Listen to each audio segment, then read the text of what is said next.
రైతు భరోసా పథకంపై ప్రభుత్వాన్ని నిలదీయాలంటూ BRS working president KTR సూటిగా బహిరంగ లేఖ రాశారు. సీఎం రేవంత్ ఒక ఎకరానికి ఏడాదికి 15,000 రూపాయలు ఇస్తామన్నారు. అయితే ఇప్పటికే 2 పంట సీజన్లు ముగిసిపోయాయి. 3వ సీజన్ కూడా వచ్చేసిందే. కానీ ఒక్క ఎకరానికి కూడా రైతులకు 17,500 రూపాయలు బాకీ ఉందని కేటీఆర్ ఆక్షేపించారు. అంతేకాదు ఆంక్షలు విధించి లక్షలాది మంది రైతులకు రైతు భరోసా మంజూరు చేయకుండా వెనక్కి తీసుకోవాలని చూస్తున్నారని కేటీఆర్ తీవ్ర విమర్శలు చేశారు. ఈ లేఖతో సోషల్ మీడియాలో #ఫార్మర్స్ జస్టిస్ అనే హ్యాష్ట్యాగ్ ట్రెండింగ్ అవుతుంది.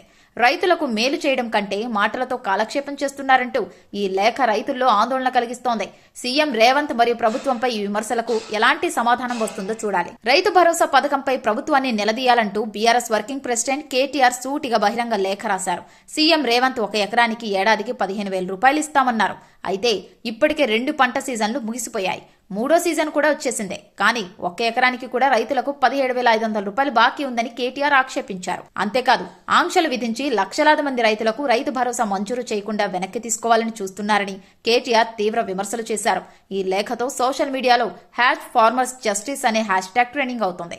రైతులకు మేలు చేయడం కంటే మాటలతో కాలక్షేపం చేస్తున్నారంటూ ఈ లేఖ రైతుల్లో ఆందోళన కలిగిస్తోంది.